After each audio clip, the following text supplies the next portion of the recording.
side of me.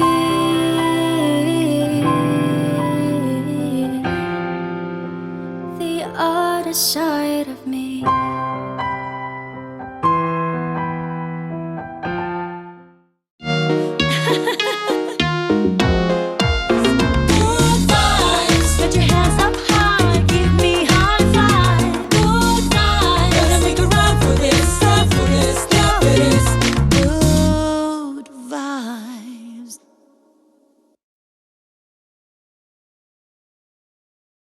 Hi there, ladies and gentlemen. Today is a lucky day because I'm with someone, the concert queen of Cebu, Miss Maybelle Padillo. Hello, mga palangga. I'm so happy to be given this privilege. Good. Thank you kaayo mo. Ako yung pasalamat ni ma'am and together with the staff. Thank you so much. Mga staff, love you. Oh, I love the aura, the positivism. But let's discuss this later. Yes. I know you were big back in the 90s. No? Yes. That's Maybelle Padillo. That's big. That's a name. Mm-hmm. What happened with the silence for almost 15 years? Yeah. Well, it's a long story. Kanang naamoy 5 days. Kilometer of paper. Go on. It's just a matter of choice. I know it was really the peak of my career because you have like a noontime show. It's a Maybelle noontime shows and all the guys animals, and then napagay ka ng sa atong mga teleserye, napantay gitawag nga ka ng may na endorsement, and not to mention the concerts, you know, almost like every 3 months mag-concert, the preparation. However, ang kanang when you're in a certain age, like, you know, you're 18, you know, 19, 20, you still want to do a little bit more. The energy is too much, too high, and you're very curious how other, you know, country does the music, how the country does their entertainment. So I want to like explore that. Though my family did not really approve of me going out at that time. Okay, you know, you name it, you have the money na, you have the you have the full support, and kanang you don't really need to go abroad to earn a living. But kanang ganing nagpabadlong na sad siguro ko sa akong papa, and I make an exchange deal with my dad. Like, Dad, if you send me, if you let me go out and just let things here, you know, and wait, I'll send all my sister to school. But again, and I'll make a lot of money and I'll send my sister to school. Somehow it works. It's like, oh really? You will send them to school? Sige, and I did. Send them to school, and huma naman tanan ako mga igsoon, so they were my dad was very happy, and I proved to him that me going international is something that, you know, it's good that I've done it, and because it really brings the best of me, though it wasn't easy, kay, you know, international is not all beautiful, you know, there you really have to hustle like really hard. Here you can say, oh, nakay name, so you just like sit pretty, and sometimes you know the press are with you, they know you, so the critics are there, but it's more on in a very gentle way. Okay, before wala may mga social media, and the critics there are really going to hit you if you did really something wrong. You know, it's in the papers right away. So I was always remain very kanang calm and collected with all the press here. But when you go abroad and you reach other press there, you know, being a Filipino, sometimes I cannot avoid kanang it's not like the first nation, or they call it like now first class people. That's how they looked at that time, and you have to like stand your ground and show them that, yeah, I'm a Filipino and I can do this. Ana siyang inanang tirada, and you know what? A Filipino from Cebu. So what is Cebu? Because Cebu is the Queen City of the South, and technically I can speak a lot of dialect that you guys don't even know, you know. So I make fun of them, and they liked it. And then slowly, as you know, and there like many years, they start to see like, there's no sugarcoat with this girl. You know, what you see is what you get. Yes, and I was very genuine with them. It's like, you know, if they come like a little bit late, it's like, oh, I thought, you know, all the foreign people are never late, you know, something like, because I want to make sure I arrive on time, because they say Filipino times always late. No, I'm on time, you know, like that. So I changed my ways when I went there, and wala man ko'y assistant, wala ko'y papa and mama dito. So you did it on your own. Yeah, I have to bring my own high heel, I have to bring my own clothes, and then makeup. So you end up learning how to put up your hair, and wala jud kay masaligan except yourself, and that's where you grow, because kanang you can see nga, I have the strength to do it. Ang sad part, when you're outside, kung masakit na ka, that's where the book you can hit rock bottom because no one is really there genuinely. Nobody took care of you. Yeah. I mean, there's some friends, good friends, but you know, when you're having a sniffles or something like that, they're quite scared. So, they send you some love, foods and everything. But it's so different when you have the family. Kay lunod patay ba ang pamilya, no? No matter what you have there, they will take care of you. So, that's where, like, mga realization ba, you really have to appreciate people, that around you and give value to their effort. Give value to, how they take care of you, and not just because they're your family, they just need to nurture them. So ako sa ragid ako mama, wanted ko like mama, sa ragid. So I make it as a joke and people laugh at it and they're like, oh, why are you going back home? You're going back home, stay there for 3 days and you just waste your money. No, I want to see my mom, it's her birthday. And ana ba? And some foreign people, they're not in that kind of family-oriented, but somehow they understand Filipino are very much, family-oriented. So mong nadugay-dugay ko dito to establish myself and create business there and create a lot of friends there as well, international people. And I'm glad that I'm able to bring it here and apply it here. Kaya nasa ko yung mga nabawaan dito, how it goes, how to do it, and able to create that I want to do this one. And since akong papa, kung siya problema sa ihang mga kayamanan, pa, I have this, you have that, let's put it together, and bring it. So, siya, sige, now you're back for good, ha? For good, ha? Lakaw na sa But was it worth it when you walked on memory lane with that journey? Was it worth it, Ms. Maybelle? Actually, yeah, it is. It is every hardship and success that I endure is really worth it in a way nga. Kana ganing mga stepping stones ningo nga. Kanang nga when you look back like hala na dihipog dito na ako, no? I was able to kanang overcome that and alone gani. So it is really worth it. Yeah. What was the struggle, a certain struggle in the past that made you ponder and thought that you overcame it? Well, for one, I was very dependent on my dad. And most of my decisions with my dad. I always like second guessing myself, making a decision there, and I try to call him. And siya,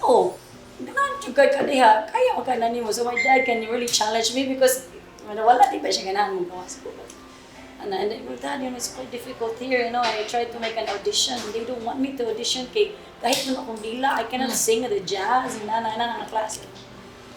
And napay mas guwapa na ako, napay mas kanang sexy. Siya, sige, laban lang ka. Just find a way. And then, it comes a time nga kanang busy sa si Papa. And many times nga, I find myself always telling him how to do this, how to do that.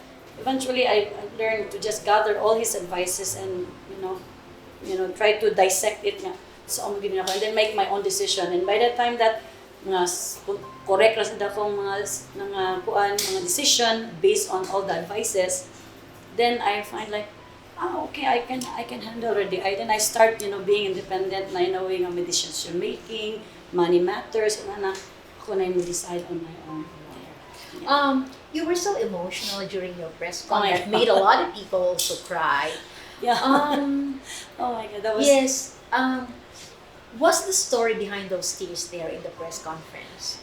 A lot actually. Actually, it's a tears of joy. It wasn't like a tears of anything else, but it's just really a tears of joy when after so long and to see the people that you worked with before that you really respect and love and miss them so much, and to see them here, like it's so meaningful to me.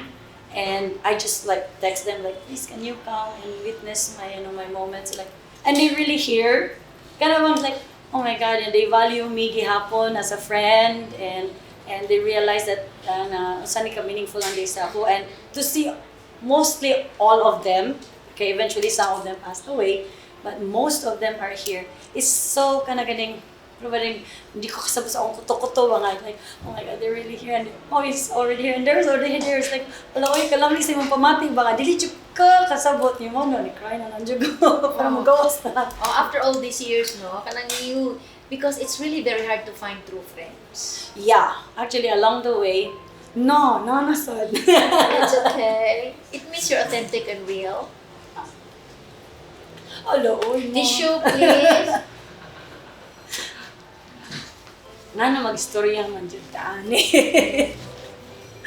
Okay. Yeah.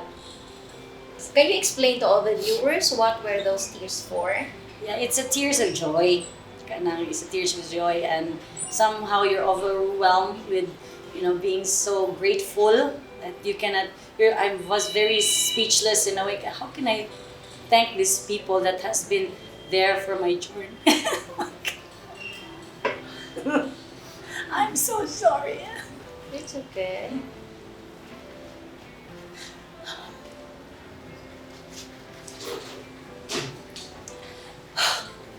And I think I like to sing a lot and able to convey how much I love music so much, and it's just so rare to find mga friends na mo for decades. When you talk about decades, these are like tested friends. True. And for them to be present, and you can see them, they're very happy for what you have achieved, and they're very happy for what I've become ba, regardless of so di man jud tingon nga perfect pagid like as sexy as before, but You search her on YouTube. She really has a wonderful body. yeah, kay kani laging batanon ta siya, you have all the curves and but and nice, and people love you unconditionally, and to see outside the family there's also other people that also really cares for you and believes in my vision, believes in what I do, and every one of us search for a witness in our life.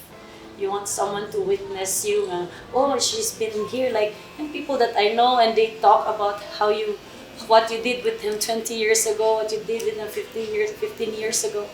And it's so overwhelming because I never imagined that they really did recall, and they really did kanang appreciate those moments, and that I actually touched them as well. Like, they are happy to talk about it. So it's like, I make a mark with these people, and I never thought, because I missed them. I wish I've seen them earlier, and to have them on the perfect time, kay bokay magpahilo na ang Ginoo, on the perfect time, on the perfect moment, a perfect day, naagit sila. So everything is such, I'm just so grateful to God. Okay. You own this mall. Ladies and gentlemen, she owns this iconic mall. And she owns this salon. How do you pronounce this? That salon name? Yeah, actually, I call myself a brand ambassador. So, Salone is a place that you can pamper yourself, and you will be as beautiful as always, Miss Mars. No, this one. Yeah, and they make sure that the people that comes here are pampered well. So Salone is my own concept, and the prices are very friendly in a sense na it's in Colon. It doesn't have to be cheap. It will be a price friendly, and the service is exquisite. Nindot ang service. Service is good. Yeah, the service is good. The staff I've are approved very that. good. Yes. And when you go to other places, kamahal dito niya, dili okay lagi kay ang price. Because it's okay ramang to earn a profit, but it doesn't have to be that much. It's okay again because I'm here not just to make a profit, but really to be able to give good feelings sa mga mami nga mo diri, sa mga daddy nga gusto magpa-barber, ba. So I just want to take care of as much as I can in my own little way that I can give back sa mga tao nga money. I know money is not an issue for you. May hinahanap pa ba? I'm not very good in Filipino. I'm practicing it. But may hinahanap pa ba ang isang level? Yeah, actually, for me, as long as I live, I never stop learning. I still want to improve a lot of myself. Even public speaking, I still want to learn that. I still want to learn how to, able to rap properly. And when you say, di man ko rapper, and I learned to rap because of LJ Fuentes, and he put this touch of rap for my brother, and my brother is not around, so he practicean ako rap, and I've learned it. It's like, oh, okay, you can always learn new things through mga hapon, right? So, and also, you will continue needing, a lot of good people around you. It's something that I always pray every day that I'll continue to be surrounded with good people. It doesn't have to be, it's very easy to have people around you when it's a good thing. It's a good times. That's true. But when things are just mellow or even down sometimes, then you can see who are the true ones. Yeah, the genuine one that sticks with you. So yes, it doesn't have to be monetary. It doesn't have to be material things, but also when it comes to having good friends is something I still would like to continue having. I would like to collect and have them for good if possible, and they choose me as their good friend. I'll continue to choose good people around me. And I keep praying for that every night, to surround with good people, and I will be able to keep having good impacts to other people as well. It's nice to hear. Let's go light. Kumusta ang puso ng isang Maybelle? Well, Maybelle is pretty much stable. Wow. Yeah, stable. What do you mean by stable? Stable in a sense that I'm not looking for anyone. Whoa. Yes, and I'm very much in love. Yeah, I cannot reveal for the purpose of privacy, but I'm very much in love. Oh, and, I'm happy to know. Thank you. And I'm just so grateful that that person chose me, given by God. He's really supportive in a way. There's no hesitation of my choices. He respects the fact that I want to do what I'm doing now. It's like, oh, you want to do that? Yeah, okay, so you've done this before, and after 15 years, 20 years, you want to do it again? Yes. Is it okay? Of course. Is that what makes you happy? I said, yes. Okay, go ahead. So that's how supportive he is, and that's why my heart is full of love. That's why I'm probably easy to cry. Okay, there's no reason for me to I don't give myself any reason to be sad. It's a choice that I try to make. Even though sometimes, you have problems every now and then, like if you're running a business, something like that. But, I just choose to always look at the bright side. It's not easy though. It's not easy. It takes practice to really choose the bright side of everything as much as you can. And then it's kind of, sometimes it's like cliches, like, you just be happy. No, it's not that easy. But when you just continue to practice that, you will able to see the good side of life, Ragyud. And trust me, when you go there, ako tong mga bad side, it starts to dissipate. Mawala na siya hinay, and you will just realize na, things are okay, Ragyud. It may not be the best, it may not be like so good, but it's okay, Ragyud. It's okay to not to be okay sometimes. Because it will make you a better person. Yeah, actually. As I was looking at you there on the stage during your press conference, I was looking for a woman who is really having a journey to become better. Yes. And I was looking when you cried for people you were so grateful with, and you are grateful and will always be grateful for them. I can see you're very genuine. Why is that so? I don't know. Maybe my dad really brought me this way. My mom and my dad are, you don't see any fake on them. Like, what you see is what you get. Masuko. They just know how to control their temper. They're very good in, being like masuko sila. They will take you on the side and say, ayaw, ani, na. But they don't blah or shout. So somehow, I got that from my mom and dad to be real as much as you can. If you cannot say, if you want to say something bad, you better just don't talk.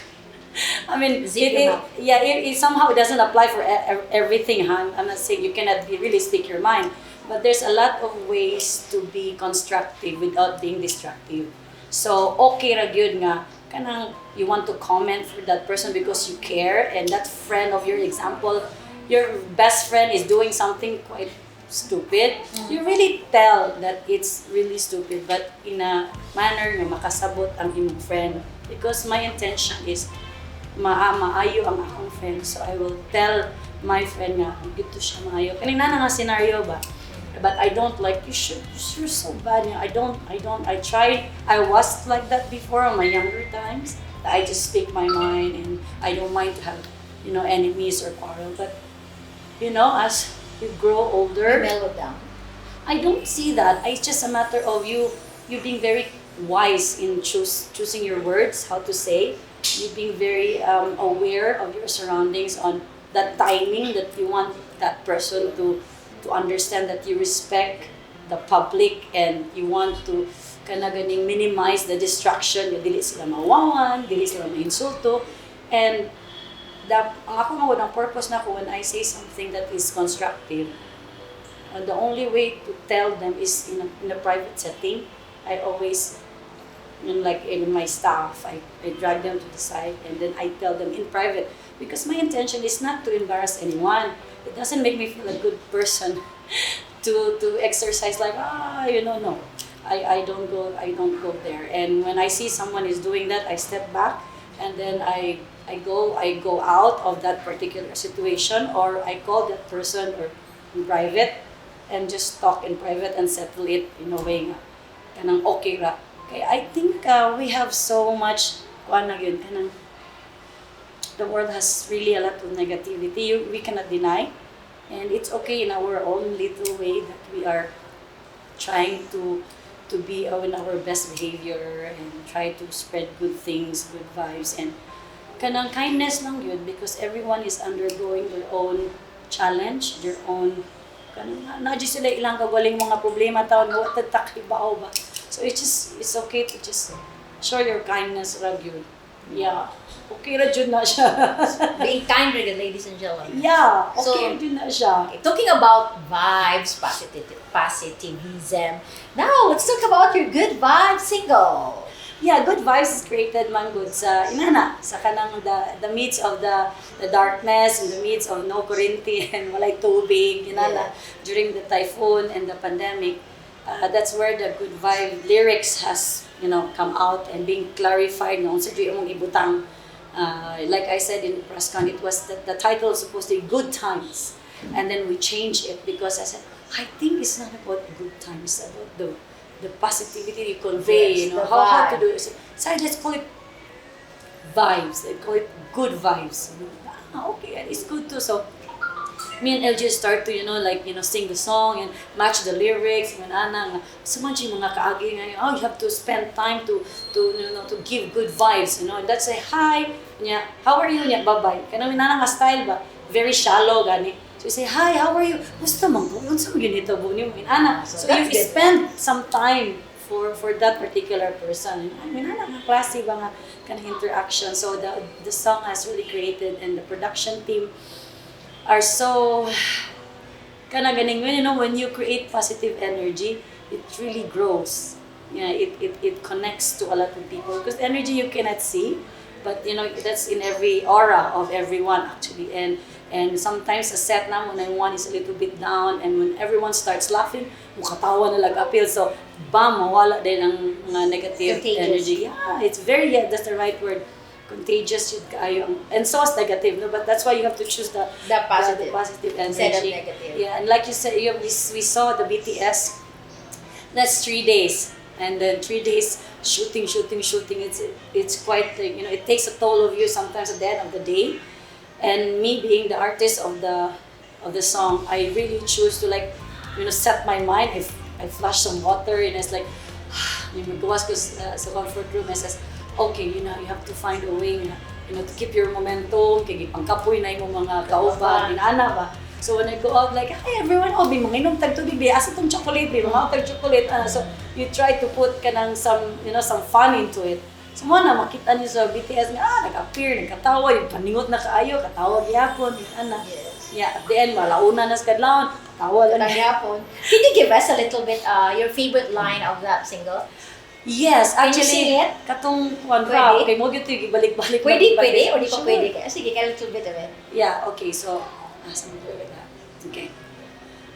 Laag-lag ta dire, laag-lag ta dito sa iconic mall ato ning ipanabe. Basta lang kauban ta, wa na'y pangitaon pa. Kinibidon ta, gayog wala na'y uli ay. Kining higayon na dili na mo balik pa. Ato ning soliton kay kini ato ana. Dadaang amigo ta, kay siya mo bang kasa atik nga istorya atong katawa. Oh, it's nice. Good vibes. That's the chorus? Yeah, that's the rap. And the good vibes is Can you the sing good vibe chorus. Yeah. Okay rin na siya. Kuhaan, LJ. Wala frame dia. Okay. Oh, okay.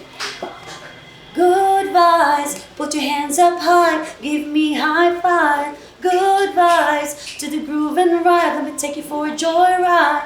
Good vibes, if you're feeling right, set the mood into overdrive. Gotta make a run for this, time for this, love it is. Good vibes. Walang kupas. Okay, so what would you like to tell your parents for all these years? Yeah, well, my dad, hi Pops. Kana akong Pops kanang he is the best man in my life. Kanang way paglubad akong papa. Though you know when they get older na, he cannot do what he does for me before. Magmotor-motor pa me and go from one show to the other. Lima ka shows sa kadlaw. And I can see my dad today nga he's so proud nga unsay what I have achieved and going to achieve. He's looking forward to that. So I'm very thankful na kanang you're there for me. You're always been my my rock, akong papa, and of course my mom. She always the one to kanang the soft side. Kay my dad is tough and my mom is soft, so perfect balance kayo. Good combination. Akong family, yes. Yeah. I'm just so blessed nga they're alive and witnessing everything I do. Thanks to God. Despite of all the pandemic and the paranoia that we have encountered, during this very challenging time of the pandemic. So I'm forever grateful to my mom and dad. Ina ko hila kay kasaba na sa ko ninyo. Sa akong mama siya, ay hilak man, guys, be strong. Mama na ko. Papa said, ay hilak diya kay nakahilak sad ko. How about that someone you cannot reveal for privacy? What would you like to tell to someone? Hello, my love. I love the energy, oy. Hi, my love. Yeah, I know that you're 1,000 miles away because it's so difficult to travel. However, I know that distance is not an issue. Yes, and the love keeps on growing. Thank you for the call. Thank you for the flowers and of course the kisses, virtual kisses. For 2 years, I have not seen him or hug him for over 2 years now, and yes, so thank you so much for letting God be an instrument that God has given me, and for choosing me as well to be your life partner. And I'm also very proud to have you as my life partner. So, good vibes.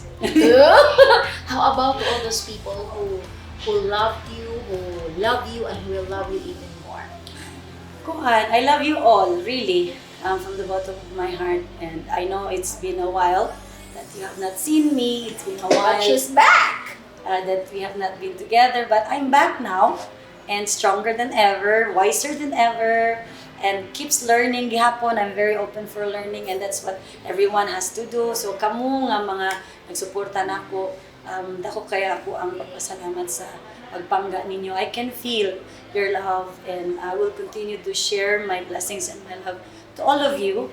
Kay kibaman sa ko nga kanang ang ginyuhang mga pangandoy ug nga akong pangandoy, di man sila entirely the same, but it's we're still working on reaching our dreams. So we will never give up and hustle hard and work hard.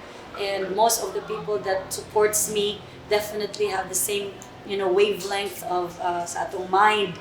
Nagkapareho ka. So let's never forget to put God in the center of our life, because He's gonna lead us. Really, He will pave the way for us to have a very smooth journey.